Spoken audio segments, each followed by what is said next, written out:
ฉันเคยบอกกับเธอหรือยัง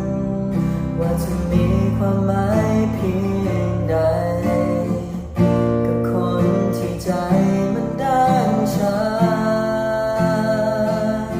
ฉันเคยบอกกับเธอหรือยังจากวันนี้และทุกเวลาจะมีแต่คำว่ารักเธอ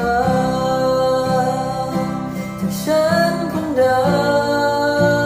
มจะรักไม่เป็น